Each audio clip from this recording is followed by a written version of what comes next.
Olá pessoal, estamos aqui para apresentar uma videoaula sobre análise dinâmica do plano inclinado, aula construída pelos professores Fernando Araújo e João Freitas. Essa videoaula tem alguns objetivos básicos e primordiais a cumprir. Entre esses objetivos, o primeiro seria analisar o comportamento em um plano inclinado de corpos interligados por uma corda ou um fio para descrever e medir o atrito através do estudo da dinâmica do movimento sobre esse plano inclinado. Um segundo objetivo seria a apresentação da modelagem matemática, ou seja, aplicar as leis de Newton e as equações do movimento nesse plano inclinado e abordar conceitos básicos sobre atrito. E também, como terceiro objetivo principal, dentro da videoaula, proceder com a observação experimental através da videoanálise das filmagens do experimento que nós realizamos no plano inclinado, o qual nós construímos com essa finalidade. Inicialmente, vamos ver um breve histórico a respeito do atrito. Os primeiros estudos datam, acredita-se que seja de mais de 5 séculos, com os trabalhos de Leonardo da Vinci. Ele foi o primeiro a reconhecer a importância do atrito no funcionamento das máquinas e elaborou as famosas leis do atrito. Isso, demanda já do século XVI. Posteriormente, no século XVII, Guillaume Amonton, francês, redescobre as leis de Da Vinci e faz uma revisão dos estudos, onde ficou evidenciado que o atrito, na sua observação, se devia à aspereza, ou seja, à rugosidade das superfícies. Já com Isaac Newton, mais ou menos nos meados do século XVII, ele coloca o atrito como uma força de interação entre superfícies, dos corpos envolvidos, e descreve as leis do movimento, ou seja, as 3 leis de Newton, no famoso livro dele, o Principia. Posteriormente, no século XVIII, Charles Augustin de Coulomb nos apresenta a ideia de que o atrito é proporcional à força normal, e independe da velocidade dos corpos. Devido aos trabalhos anteriores de Amonton, a lei passou a ser conhecida com o nome de Lei de Amonton-Coulomb e pode ser expressa pela relação força de atrito igual ao produto de uma constante μ, que dá esse grau de rugosidade da superfície, conhecido como coeficiente de atrito, multiplicado pela força normal.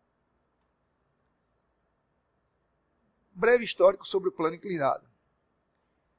Remonta ao Egito Antigo, cerca de 2.600 anos antes de Cristo, a ideia de que no tempo dos faraós, as pirâmides possam ter sido construídas usando o plano inclinado com o modo de uma rampa, ou seja, a partir do uso das rampas, foi possível elevar todo o material que foi utilizado para a construção das pirâmides durante bastante tempo, durante vários anos de construção das mesmas. Porém, acredita-se também que no tempo da Grécia Antiga, já mais ou menos 280 a 300 anos antes de Cristo, o plano inclinado possa ter sido usado para resolver alguns problemas do cotidiano das pessoas, na sociedade primitiva grega. E os estudiosos acreditam que Arquimedes de Siracusa tenha sido pioneiro nessa empreitada, ou seja, ele é considerado o primeiro engenheiro que de fato utilizou a rampa na sociedade grega. Muito tempo depois, já no século XVI, o fabuloso Galileu Galilei, no estudo que ele desenvolveu, ele dá ao plano inclinado um papel de relevância. No livro em que ele fala sobre o diálogo a respeito de 2 novas ciências, ele apresenta o problema do plano inclinado de forma, digamos, acadêmica, onde é proposto e discutido de maneira detalhada. Abordagem teórica.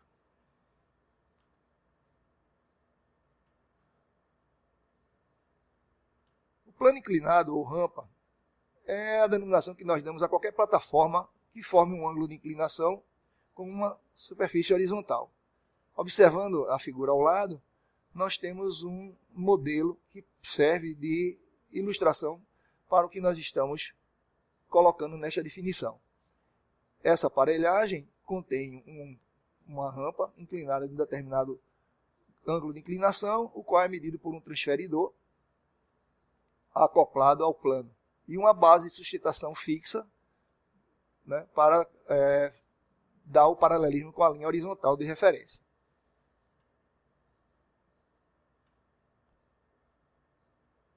Um exemplo de plano inclinado é a rampa. Ela facilita o trabalho de se levar um corpo de um nível para outro, mais elevado, ou seja, numa altura acima do plano do solo de referência, como mostrado na figura ao lado. Porém, é evidente que com essa estrutura, a distância a ser percorrida é um pouco maior. O plano é um exemplo de máquinas simples, e trata-se de uma superfície plana, onde os pontos de início e fim estão em níveis de elevação diferentes. É o que nós chamamos de máquina simples. Leis de Newton e as equações do movimento.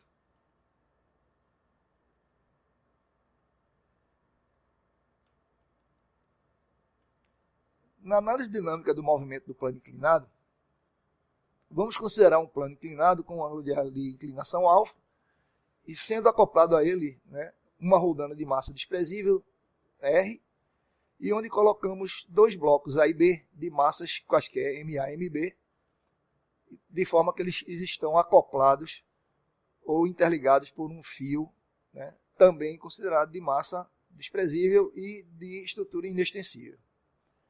Sendo o coeficiente de atrito dinâmico dado pelo valor μ, podemos analisar as relações entre estas variáveis e quantificar o atrito a partir do uso das leis de Newton. Vamos analisar o diagrama de forças, né, que nós podemos também chamar de diagrama do corpo livre, no entendimento do ensino médio, de forma que nós vamos analisar cada bloco isoladamente, utilizando, né, o conjunto das leis e respeitando prioritariamente a terceira lei de Newton. O primeiro passo é escolher um sistema de eixos ortogonais x, y, de tal forma que o eixo do x se apresente paralelo à inclinação da rampa e o eixo dos y ortogonal, isto é, perpendicular a essa direção. Depois, a escolha, né, da análise parte de uma ordem qualquer. Por exemplo, se nós iniciarmos pelo bloco A, nós poderemos ver qual é o sistema de forças que atua nesse bloco. Então, a tração T na corda aparece a partir, né, do bloco A. O peso do bloco PA, que seria igual ao produto MA pelo valor de G, da gravidade, na direção vertical. A força normal N, exercida pelo plano no bloco A, perpendicular à rampa, daí o nome, né, normal à superfície, ou seja, perpendicular ao plano de apoio. A força de atrito, FAT, do bloco A, com o plano, dado pela lei de Amonton, μ vezes N. E, obviamente, devido à tendência de movimento do bloco A, se nós supormos ela para cima, pela queda do bloco B, a força de atrito em A atua em sentido oposto. Por fim, vamos decompor o peso de A, que não se encontra nem na direção Y, nem na direção X, atribuída como nosso sistema de coordenadas ortogonais. Então, o valor de PAx é dado por PA vezes o seno de alfa, e PAY é dado pelo produto PA vezes o cosseno de alfa. De tal maneira que a força PAY é a força adjacente ao vetor PA, e o vetor PAx é a força oposta ao vetor PA. O ângulo alfa de inclinação corresponde ao ângulo formado entre a força PAY e a força PA. Com relação ao sistema de forças que atua no bloco B, nós passaremos a ter as seguintes informações. Primeiro, a tração da corda, também T, que obedece à terceira lei de Newton, né, é um par de ação e reação, atuando em sentidos opostos, partindo das extremidades das cordas em ambos os blocos. O peso do bloco B, na direção vertical, igual a mB vezes G. Analisando agora as leis de Newton para o movimento dos blocos no plano e trazendo a ideia de que as componentes PAX paralela à direção x do plano inclinado e PAY ortogonal à direção do plano inclinado, nós poderemos observar a aplicação da segunda lei nessa etapa. E aplicando-as aos blocos A e B, nós teremos o seguinte. A partir da figura ao lado, podemos observar que o somatório de todas as forças atuantes em A, isto é, a resultante das forças no bloco A, elas podem ser traduzidas como sendo igual ao produto da massa vezes a aceleração do bloco A. Vetorialmente falando, a expressão inclui todas as 4 forças atuantes no bloco: a tração, a força normal, o peso PA e a força de atrito. O sistema na direção X e na direção Y pode ser colocado escalarmente da seguinte forma. Na direção X, a tração menos o conjunto das forças opostas à sua ação, ou seja, PAX e F de atrito, esse conjunto igual a MA vezes AX.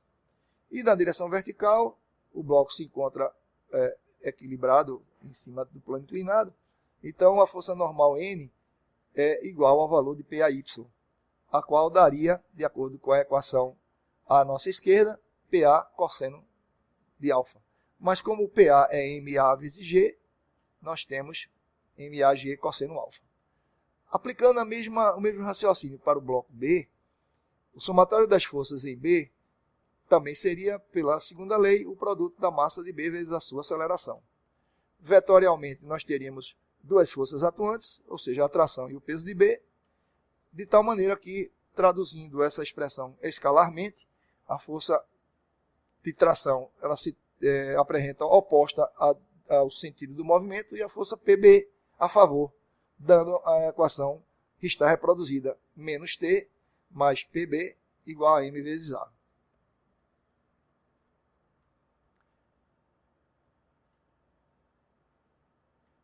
Em resumo, para os 2 blocos, a força N é dada pelo produto MAG cosseno alfa, vamos chamar isso aqui de equação 1.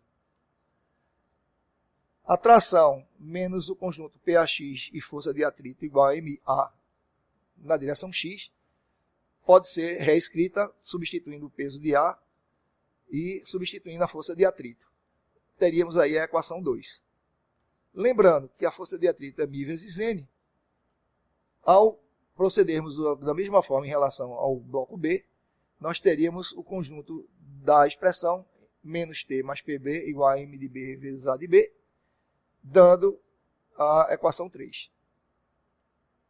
Observando que a aceleração do bloco A na direção X terá que ser igual à aceleração de B e, por sua vez, ambas iguais a um valor A, devido aos vínculos que existem entre os blocos e ao que está reproduzido nas equações 2 e 3, nós temos o sistema linear T menos a MAG seno alfa menos MAG cosseno alfa igual a MA e menos T mais MBG igual a MB vezes A. Somando as 2 expressões, nós vamos obter uma equação vinculante das 2 massas. Desenvolvendo a expressão e realizando alguns processos algébricos básicos, nós vamos encontrar no desenvolvimento uma expressão para o valor do coeficiente de atrito, o qual dependerá, observem bem, das massas dos blocos, da aceleração atribuída como igual para ambos os blocos e da inclinação alfa, que ela se mostra a partir do cosseno, da função cosseno, e também da tangente do ângulo alfa, além de depender do G, da gravidade. Portanto, o μ é função das massas, da inclinação do plano inclinado e da aceleração da gravidade. Observando esta equação, para o coeficiente de atrito dinâmico, nós podemos afirmar o seguinte. Para um plano inclinado de inclinação alfa medida, tendo dois corpos de massas conhecidas, através da medida da aceleração em que suas massas são submetidas, devido às interações que ocorrem entre eles, e com a gravidade local G, podemos calcular de forma simples o coeficiente de atrito dinâmico, envolvendo os corpos e a superfície. Determinação experimental do coeficiente de atrito dinâmico em uma rampa. Montamos um aparato experimental, o qual se compõe do seguinte. Primeiro, uma rampa de madeira do tipo compensado, apoiada sobre uma mesa. Uma roldana de massa razoavelmente pequena, que possa ser considerada até certo ponto desprezível em relação aos blocos de madeira maciça utilizados, e cordas, que também apresentam massas desprezíveis pelos mesmos motivos. 2 blocos de madeira maciça, de massas distintas, MA com cerca de 98,06 gramas e MB com cerca de 42,27 gramas. Essas massas foram obtidas através de uma balança digital com precisão na ordem de centigramas, como se observa nos resultados apresentados.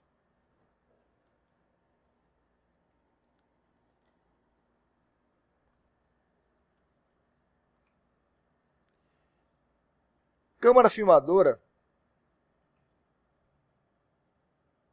Full HD 1080 pixels com 30 frames por segundo, isto é, 30 quadros por segundo. E um tripé estabilizador de filmagem composto de kit e bastão selfie, com suporte de câmera e botão acionador via Bluetooth.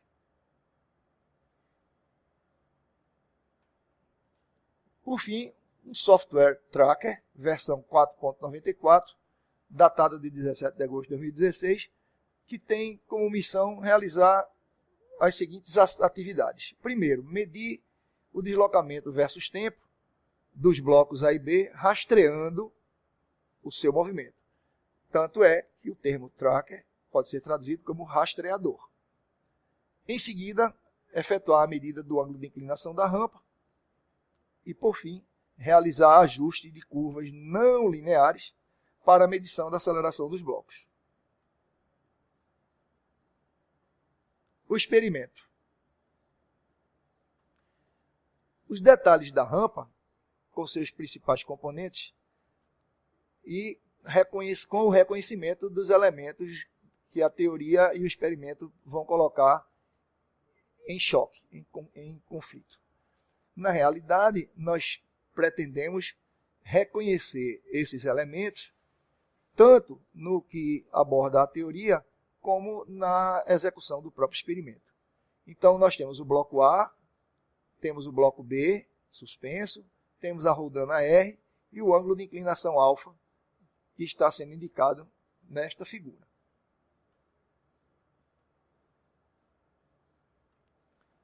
Para determinar o ângulo de inclinação da rampa e também das dimensões do experimento, usamos a ferramenta do transferidor do tracker, onde é possível, de maneira precisa, efetuar a medição dos ângulos planos, partindo das fotos que foram tiradas da filmagem do experimento. Observando a figura, aqui à nossa frente, nós podemos observar, né, que as medidas são obtidas a partir de um sistema de eixos coordenados, indicados nesta cor rosa, onde se procurará fazer as medições principais. Observando, então, os dados apresentados, o tracker dispõe de uma ferramenta de calibração, chamada bastão de medida, de forma que, ao se conhecer uma distância física da filmagem, essa indicada, 100,25 centímetros, o tracker associa aos pixels uma proporcionalidade, redimensionando toda a filmagem para as dimensões físicas que estão apresentadas. E, portanto, as medidas 120,5 centímetros do espaço de distância física da rampa e o ângulo de inclinação de 14,3 graus estão indicados pelo rastreador, isto é, pelo transferidor do tracker. Os eixos, portanto, o X e o Y de coordenadas, são definidos a partir do ponto de inclinação da rampa. Determinação do deslocamento com o tempo. Para que a gente possa entender como é que é feito o rastreamento, ponto a ponto, designamos a ideia do fotograma para ilustrar como esse procedimento foi executado. Os fotogramas ou frames ou ainda quadros são os nomes que nós atribuímos às imagens que são impressas quimicamente numa fita de celuloide que compõe o filme. Elas são projetadas a uma cadência de 24 quadros por segundo, ou 24 frames por segundo, e isso é o que produz a ilusão de movimento. Bom, isso se deve ao quê? Se deve à incapacidade do nosso cérebro de processar imagens enviadas pelo nervo óptico como fotografias separadas. Quando elas são dispostas de forma sequencial a esta velocidade, nós decodificamos essa ideia de uma ilusão de movimento. Essa persistência na visão faz com que o cérebro misture as imagens seguidas e produz uma sensação de um movimento natural, como pode ser observado nas figuras. Determinação do deslocamento com o tempo. Observando a imagem ao lado, podemos acompanhar o rastreamento ponto a ponto, tanto do movimento do bloco A em vermelho, como do bloco B em azul, no qual foram obtidos para o bloco A, ao longo da rampa, uma composição de 15 frames. Em relação ao bloco B, podemos observar uma pequena oscilação lateral do bloco e também a aproximação para 17 frames. Usando o tracker, sob definição a cargo de nossa escolha de um sistema de eixos coordenados, como já mencionamos, podemos rastrear frame a frame os blocos A e B durante a filmagem, de tal maneira que seja possível depois construirmos tabelas transferindo os resultados do rastreamento dessas massas em movimento em função do tempo. A tabela de dados dos blocos, quadro a quadro, passo a passo, step by step, como se chama, incluindo também as coordenadas de tempo e posição, nos levam aos resultados que vocês podem observar no tabelamento que se apresenta. O tempo sendo registrado em segundos e as posições em centímetros para cada step. Para o bloco A, confirmando, nós fizemos 15 steps e para o bloco B, 17, devido à trajetória do bloco B ter sido um pouco maior e permitiu um espaçamento maior de steps. Com o uso dos resultados tabelados da posição em função do tempo, construímos gráficos justamente relacionando a posição em função do tempo para cada bloco. E com isso, pela análise, pela observação dos gráficos, nós podemos induzir o comportamento de cada um. Observe que a posição em centímetros versus o tempo em segundo do bloco A, que teve um movimento ascendente ao longo do tempo, no intervalo de 2,4 segundos, nós podemos observar a aproximação para uma distância de 1 metro antes de completar 2 segundos. E o gráfico, posição tempo, apresenta um caráter e um aspecto parabólico. Como o bloco B, em relação ao sistema de referência, se desloca para baixo, nós podemos observar os 17 frames que foram construídos, gerando as posições indicadas e com um tempo de observação um pouco maior, por causa justamente do espaçamento que ele percorreu, indo até um pouco além de 2,3 segundos aproximadamente, gerando uma concavidade para baixo devido a seu movimento ser descendente. Com o uso dos resultados, experimentais da posição em função do tempo, e partindo de algumas considerações físicas necessárias, é possível determinar a aceleração dos blocos de uma maneira conveniente. Quais são essas considerações, então? Muito bem. A primeira seria que no instante inicial do movimento dos blocos, a força resultante que atua em cada bloco tem uma característica imprevisível e não é constante no tempo. Porém, esse efeito transitório, né, é bastante curto para os tempos em análise no nosso sistema e pode ser desconsiderado. A segunda consideração seria que no restante de todo o tempo, será sempre considerado que essa força resultante em cada bloco é uma constante no espaço-tempo, de forma que cada um adquire, teoricamente, uma aceleração constante.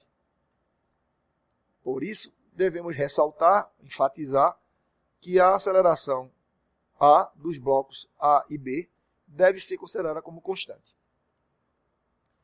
Logo, teremos o seguinte dentro do referencial adotado.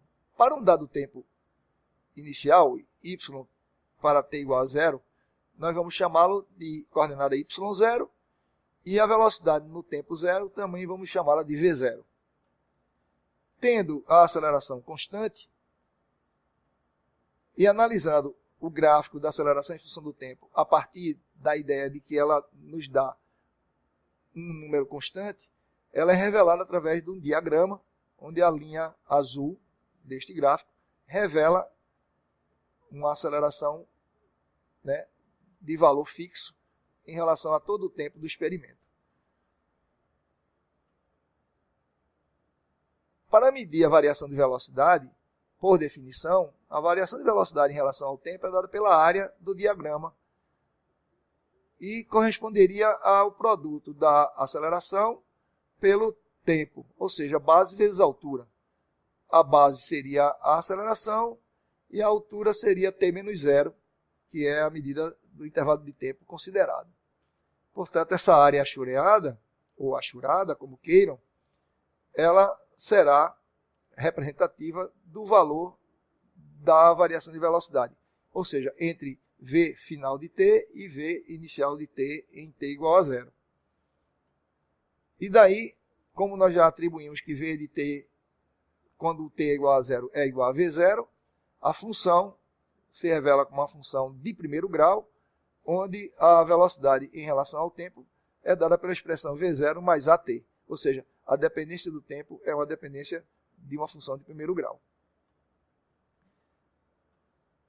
Bom, partindo disso, ao levantarmos o gráfico da velocidade, ela vai ser uma função de primeiro grau que é constituída por uma reta inclinada em relação ao eixo do tempo. O diagrama que é construído a partir daí nos revela que a partir de um valor inicial v de t igual a zero, ou seja, v0, nós podemos construir este diagrama, que corresponde à função v0 mais at.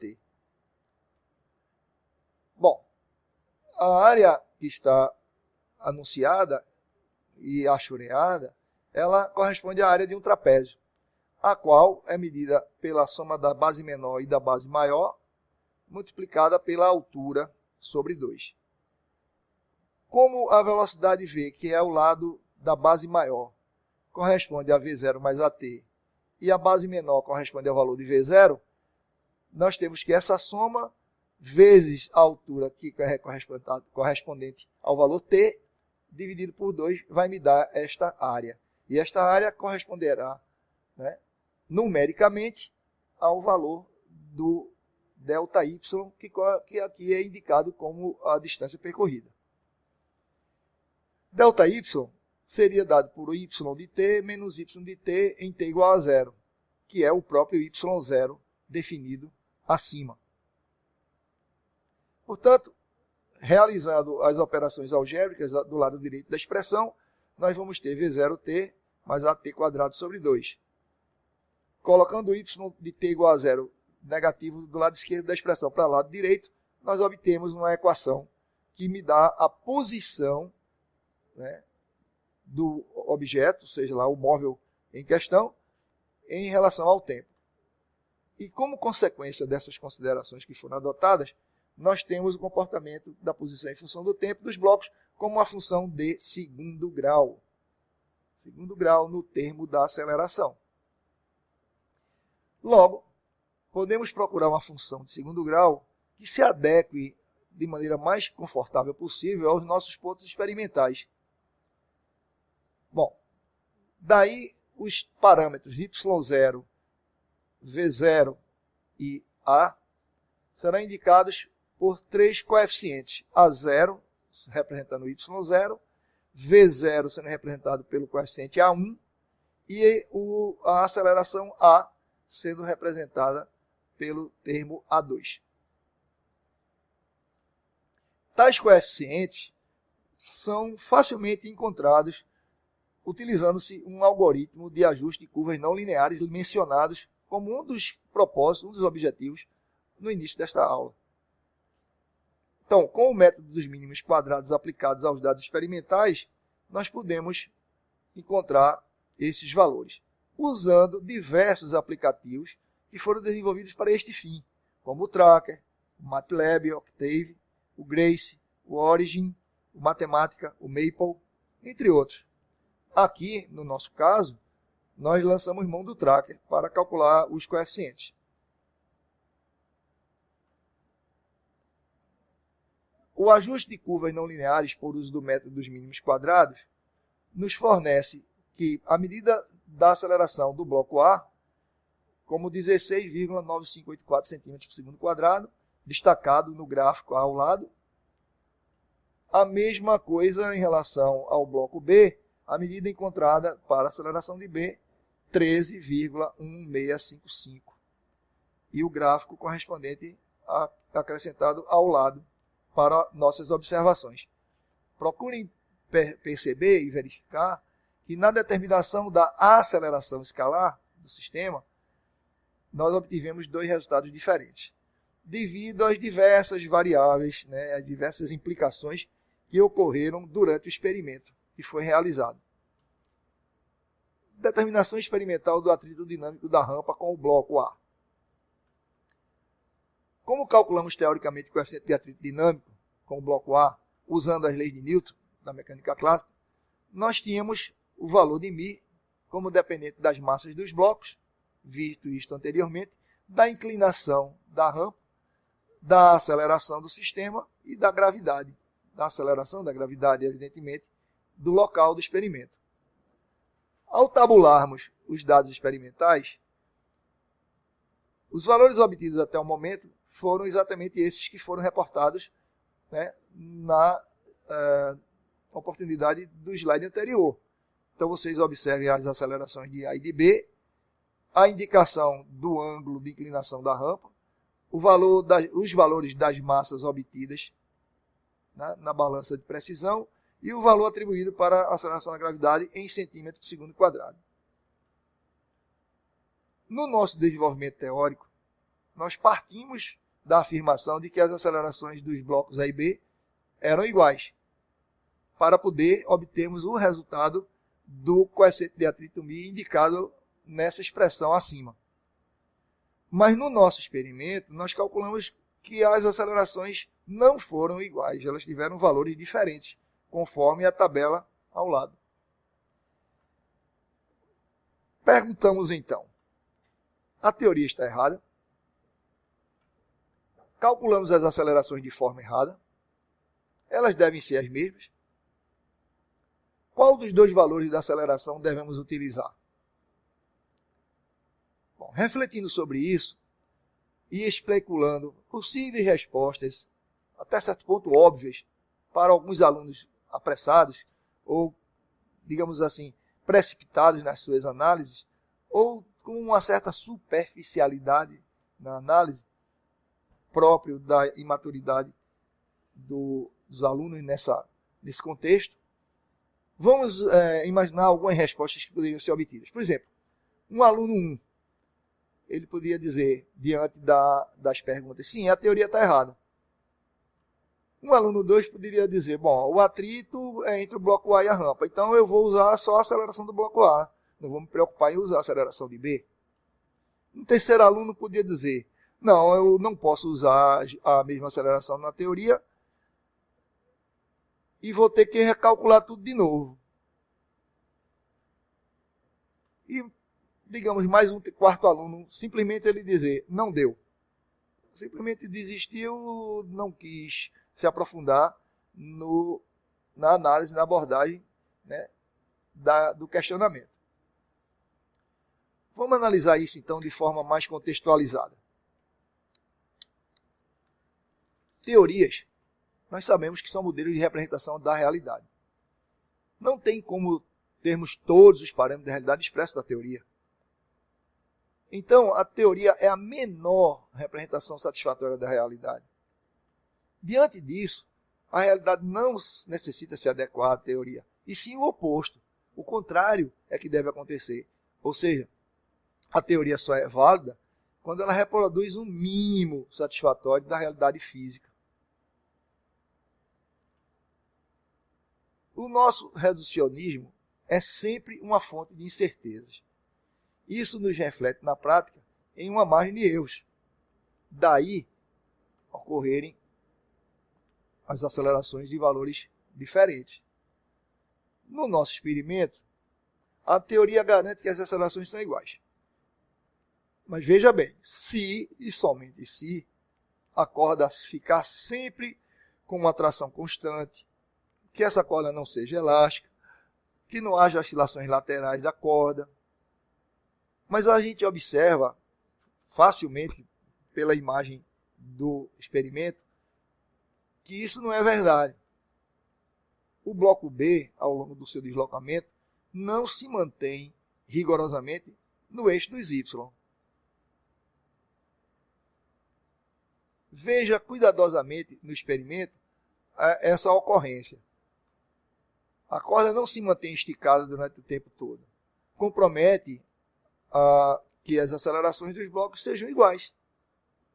Isso é um dos fatores primordiais para que ocorram valores diferentes nas acelerações. Veja o balanço do bloco B. Observe que no balanço desse bloco, ele oscila lateralmente em relação ao eixo vertical, alterando as condições teóricas.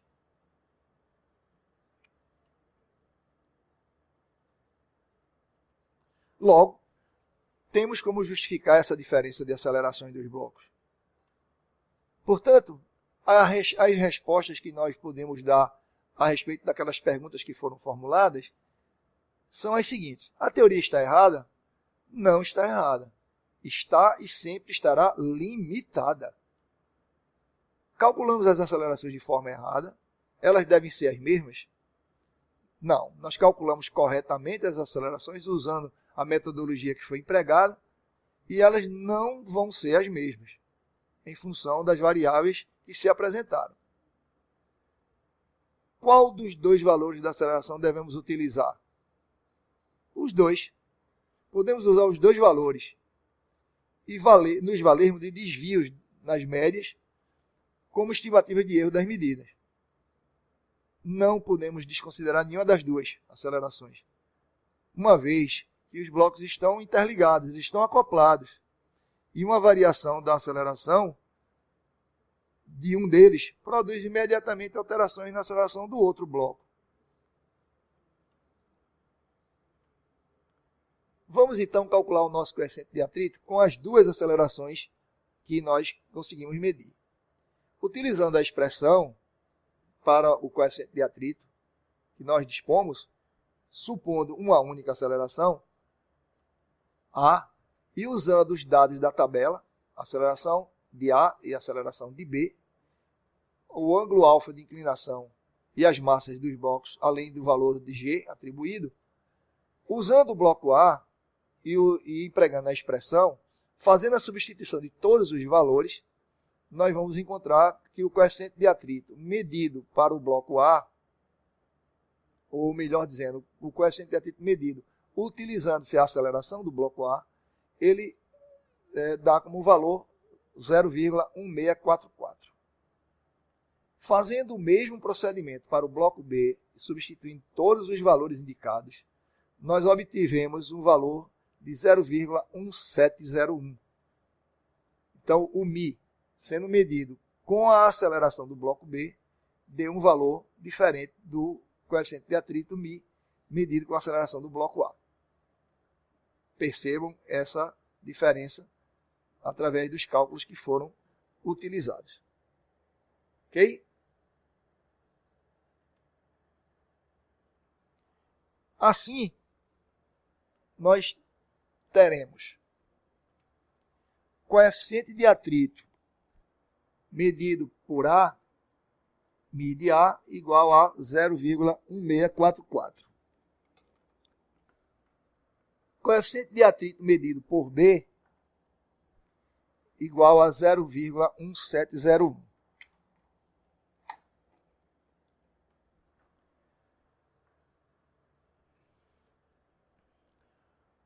Bom, consideraremos então que o melhor valor para Mi seja dado pelo seguinte. O valor de Mi igual a um Mi médio